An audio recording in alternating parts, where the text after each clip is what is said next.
So, does anyone care to touch on this further? As you may know, if you've worked in social media or content before, it's very hard to do high production value work last minute. If you actually want to do justice to a particular policy campaign, you might need several weeks to produce the videos, graphics, landing pages, etc., and get them approved. I absolutely hate fire drills, and a social media team that is constantly working last minute is constantly putting out low quality content and constantly missing opportunities. Once you get into a last minute posture, it becomes very hard to catch up. My name is Jerry. I left MAGA, and we're doing episode 9 of 24 of the Project 2025 training videos. This particular video is going to be about social media messaging. So I've decided to start putting the Project 2025 tracker at the beginning of each of these videos. Link is in the description. We're still at 53% as of this video. I've been watching it tick up since it was like 40%. There's also a link to the PDF form of the mandate for leadership, conservative promise, Project 2025, all 900 pages of it, 920 pages of it. Let's go ahead and jump on into this training video, social media messaging, and this is about a half-hour video. So I'm going to try, let me just go ahead and speed him up to 1.25 speed because that seems to work really well for us. Leaving the title cards in place because ProPublica deserves the credit. Heritage Foundation should have responded, in my opinion. Yep, they should have. Anyway, let's get to this. Hi, my name is Ben Friedman. During the Trump administration, I had the privilege of serving as the Deputy Assistant Secretary of State for Digital Strategy within the U.S. Department of State's Bureau of Global Public Affairs. First of all, congratulations on being part of this program. I consider my time working as a political appointee as one of the most challenging, formative, and impactful roles in my career. The actions that the American people entrust a newly elected president to deliver are not possible without the placement of thousands of competent, dedicated individuals as political appointees across dozens of agencies. That is why I believe so strongly in the importance of initiatives like this one to ensure the principles and policies of a presidential platform can be effectively implemented starting on day one. In the eyes of many in the world, this every four... Let's skip that intro.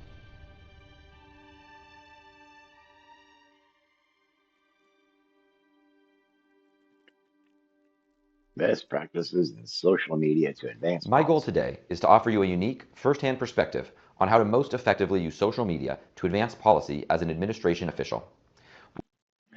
I have some associates that will probably appreciate this this particular video. While at the State Department, I led the largest internal reorganization at that agency in the last 2 decades, combining the domestic and international digital media departments to create a global organization made up of over 120 full-time staffers and many more contractors operating across 5 continents. In my final year, Okay, so this just brings to mind, is it really Donald Trump running his social media posts?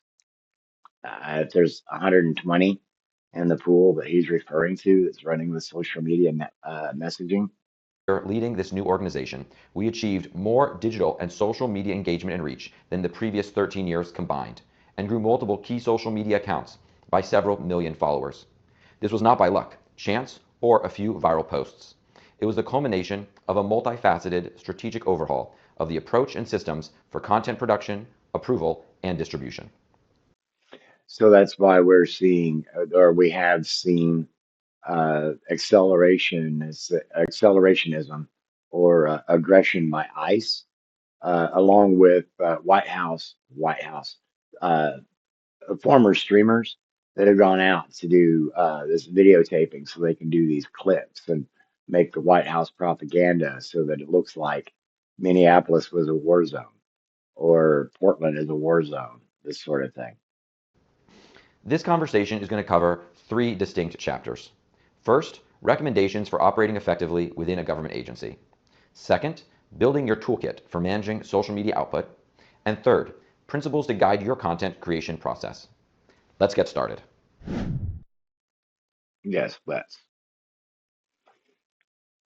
Recommendations. Welcome to the administration. You're not in Kansas anymore.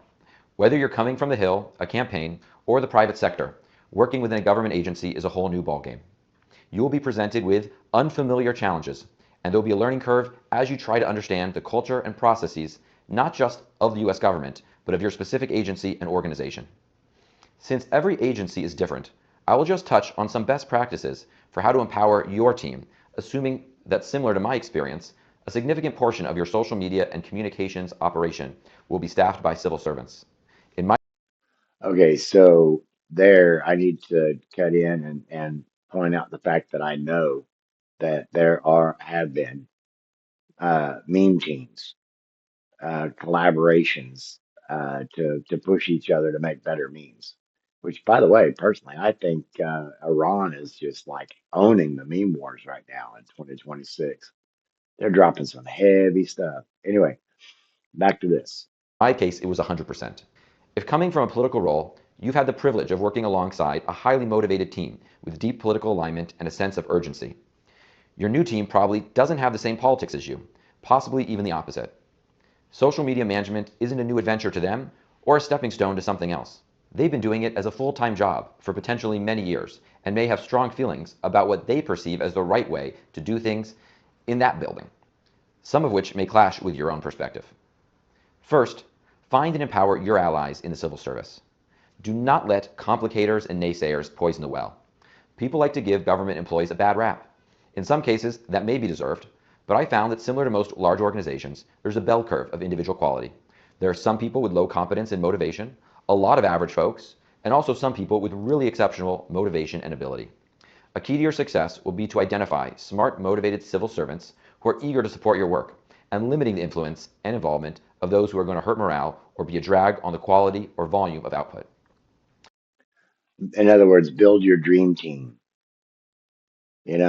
Collect your own cool kids table and shun everybody else. Stick them over in the corner, push them off to the side with some other silly job if you even give them a job. There are qualified individuals who understand that the role of civil service is to support the elected administration and will be eager to execute the mission. I was fortunate to come across some of them.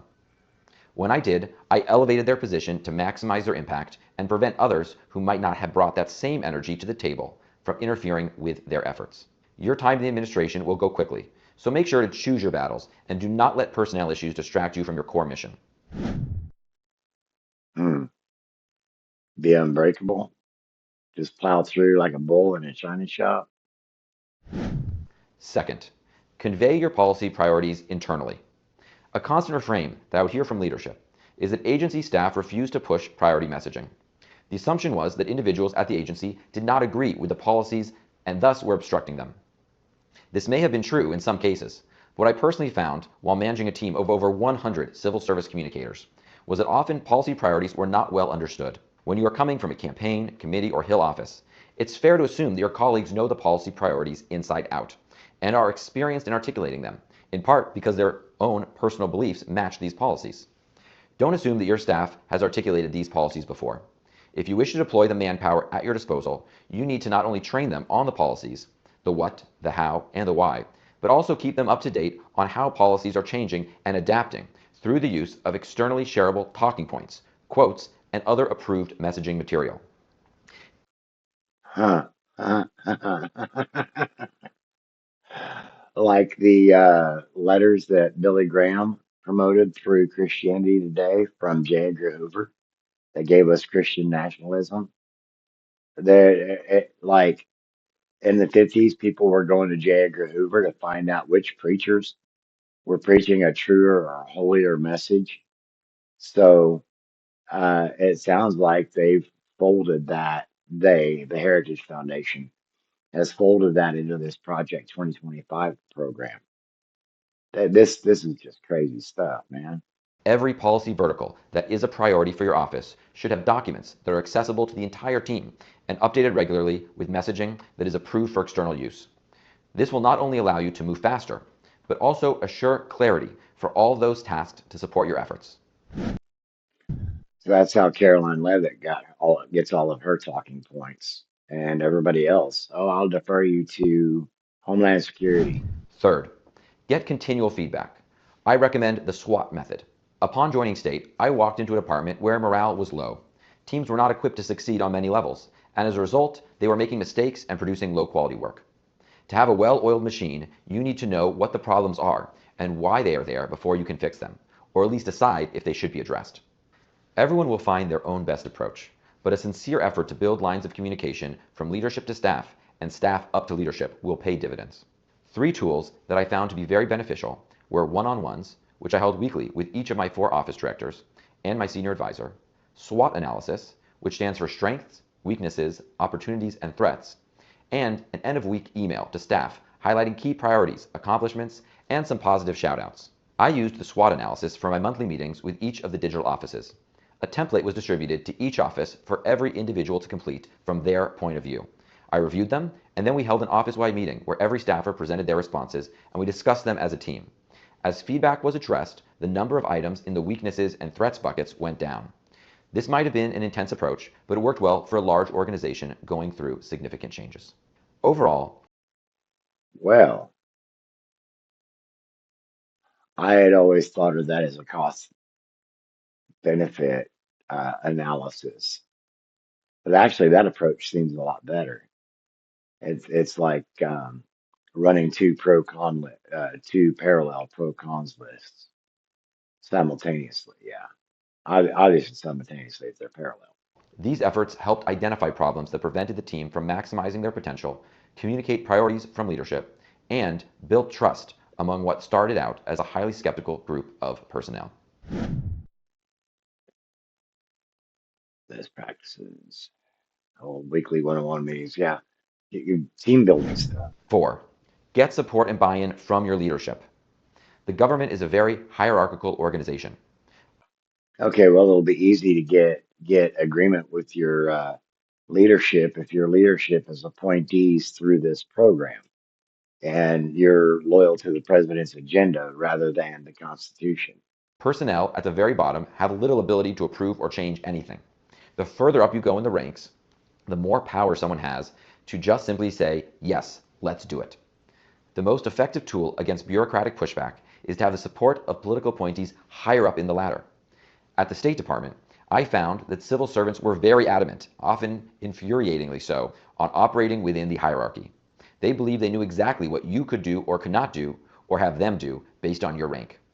The more that it is known that you work on behalf of and are trusted and empowered by those in positions above you, with the absolute ace card being a mandate from the White House, the easier it will be to get things done. Oh man, that's a definitely a strong arm tactic. When things get difficult, having leadership being willing to step in, often just in the form of replying to an email to have your back, will remove a ton of friction that can otherwise stand in your way. Hmm. Yeah, strong arming, leveraging, crazy stuff, man.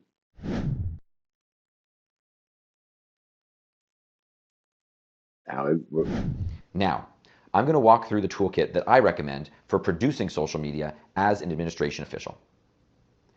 If you're currently part of a well-run social media operation, very few of these recommendations will be a surprise. But I believe that you will find them to be of even greater value while working as an appointee. 1. Your approval process. Document your team's approval process in detail. Keep it as lean as possible so as to not slow down or complicate getting content out the door. Everyone in the organization should have a copy and confirm their understanding. It should also be formally approved in writing by your leadership. When you get the inevitable "who approved this" email from someone very high up, you will thank me. cover your backside. Oh man. 2. Style guide.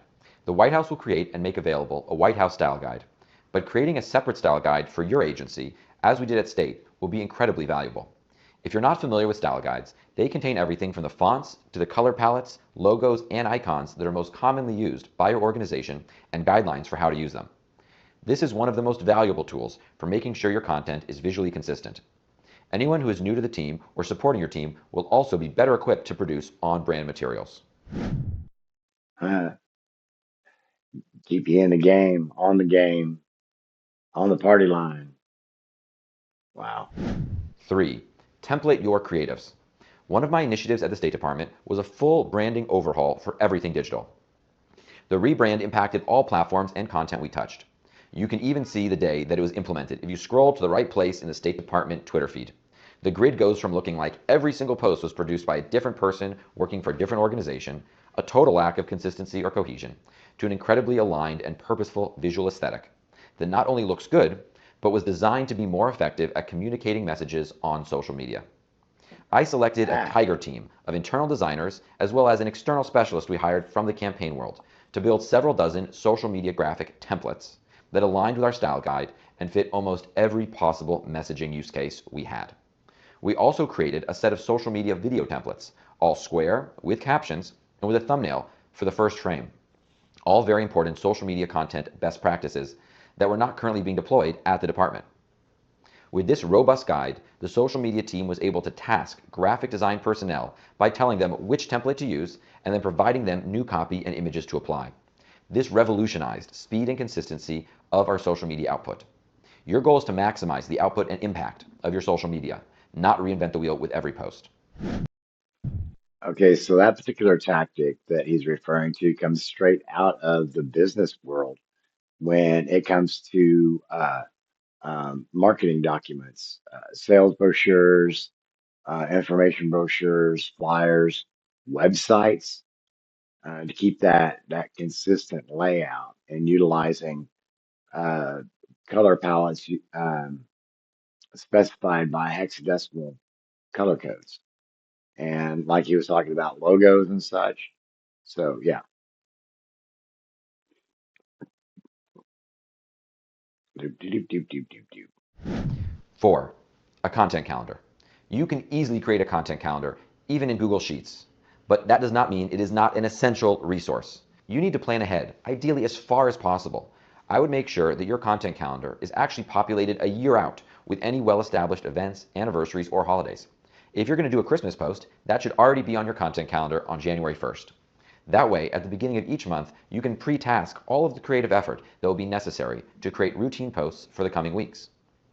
The content calendar will also help with the planning for policy-driven messaging and campaigns, and help you visualize the balance and the volume of which topics you will cover and what types of media you will use. As you may know, if you've worked in social media or content before, it's very hard to do high production value work last minute. If you actually want to do justice to a particular policy campaign, you might need several weeks to produce the videos, graphics, landing pages, etc., and get them approved. I absolutely hate fire drills, and a social media team that is constantly working last minute is constantly putting out low quality content and constantly missing opportunities. Once you get into a last minute posture, it becomes very hard to catch up. On the subject of planning, be wary of scheduling posts. At State, we actually had a no scheduled post policy. You should do what's best for your team, but in a fast-moving news cycle, you do not want to accidentally put out content that is outdated or tone deaf based on events that have taken place since the scheduling was set. Don't want to be out of date or tone deaf. I've been tone deaf on a lot of stuff. Yeah. Number 5, collaboration tools. When I got to the State Department, all of the communication into and within the social team took place through an Outlook email listserv that forwarded to the email addresses of everyone on the team. It was a terrifying fire hose of emails, but that was the way they'd been operating for over a decade. When you came on duty, you would sort through a massive inbox of emails to figure out what requests had been made of the office, what communication had taken place across the office, and what approvals had been requested or received by the office to external teams. It was a horrible system. We got everybody onto Slack for communicating across the social team and with the creative teams, Google Drive for shared documents, including our internal wiki, and Trello for tracking the social media content creation and approval process.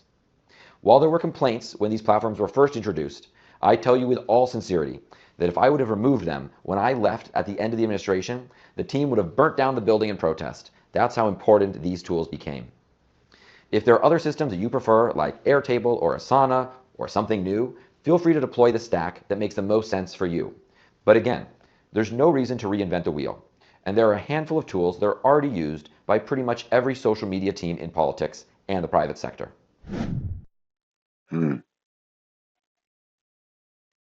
like he's talking about, I'm not sure. Number 6, pre and post publication checklist. This is especially beneficial if you have a team pulling the trigger on each post, but also helpful as a way to slow down and hold yourself accountable if you're the one with that privilege.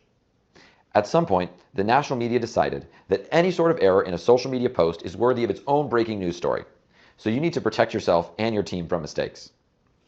This was our protocol. Check the handles, check the links, proofread for spelling and grammar 3 times, and then publish. Then click the handles on the live posts, click the links on the live post, and reread the spelling and grammar 3 more times.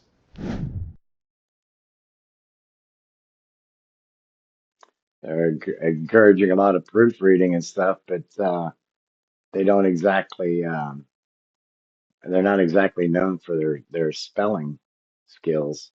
If you look at social media posts from Trump Number 7, supporters. reporting. If your goal is to improve every week, then you and your team need to know what success looks like. Select the metrics that resonate the most with you and your team, whether that might be reach, engagements, output, or others, and set goals. Design a simple report that the team can pull every week to compare the metrics to your goals, as well as the performance over previous weeks. My preference has always been to have a weekly meeting to review this report so that everyone is well informed and can share ideas for improvements. Defined, define success and select metrics to measure success. Well, I would say that they've not been succeeding in their messaging because the poll numbers are crashing, and no amount of bombing of Iran has made people forget about the Epstein files. So I would say they're not succeeding. But what do I know? I'm just a guy with a microphone and a lot of opinions. Part 3, principles to guide your content creation process. Now, part 3. This will be the last part of the conversation, and we're going to talk about messaging best practices. Social media platforms and best practices for them are constantly evolving and changing. So I'm going to share some high-level concepts that I think ring true despite the platform or the content. The first is to message for the medium. What works well on X, formerly Twitter, is going to be different in many ways from what works well on YouTube or Instagram. The same can be said in comparing any 2 mediums. Pay attention to how users, including yourself, engage with each of these platforms, and make sure to differentiate your formatting and style to maximize impact. Think about what image and video aspect ratios will best fit the screen. If users are watching with the sound off, are there captions to convey the message visually? Yeah, I'm not real good at doing closed captions of my own. Um, it just takes a bit more Competitive time. advantage. Online media is a battlefield. There are millions of individuals and organizations competing for your audience's attention. You're going toe-to-toe with the biggest athletes, musicians, and celebrities in the world, not to mention the well-staffed social media operations of newsrooms and major brands. You might have only been thinking about your political rivals. A key to standing out and building your audience is to understand your competitive advantages in the attention game. What information or access do you have that differentiates your account from everyone else? No one has better access to your leadership than you do. No one has better access behind the scenes within your agency. And no one should be able to know the breaking news around your policies and actions before your team. Leverage these areas and others in order to make your accounts indispensable for those who want to be in the know. Best practices, competitive advantage. Leveraging the areas and others make your accounts indispensable. Next, test and iterate.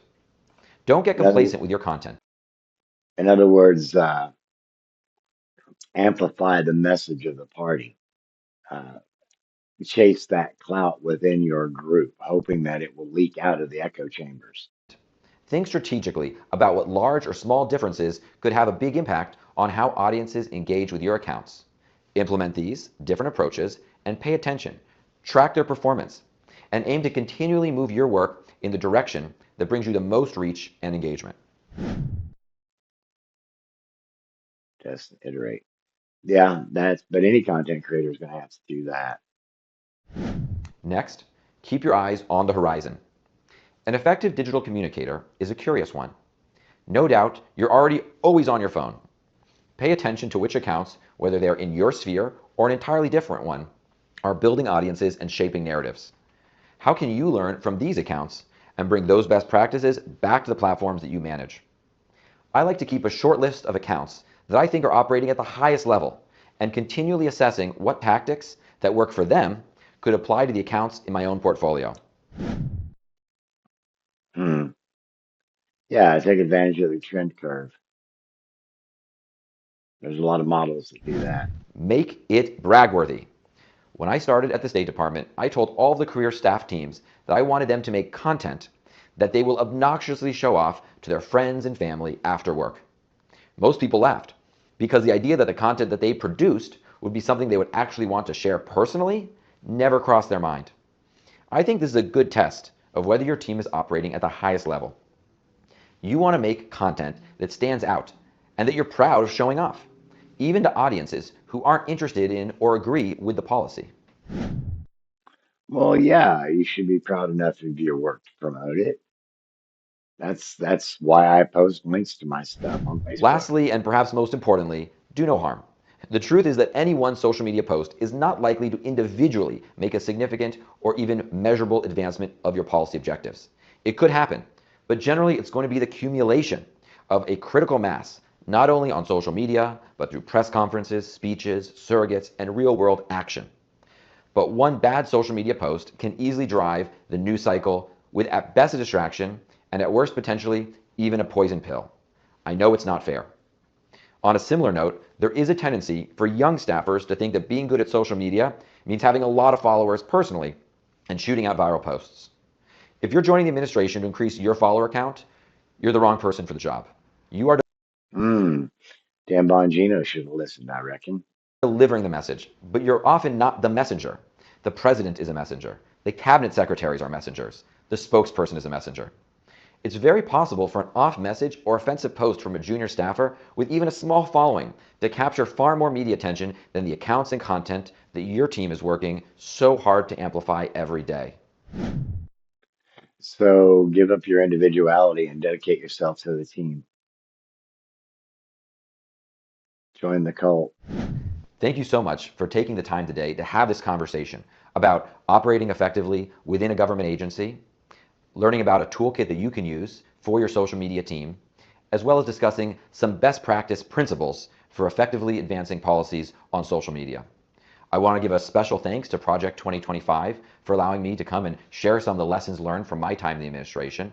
And I want to wish you all the best of luck in your future, hopefully within a presidential administration, and hope that you can use these lessons in order to achieve your goals and to help move policy forward.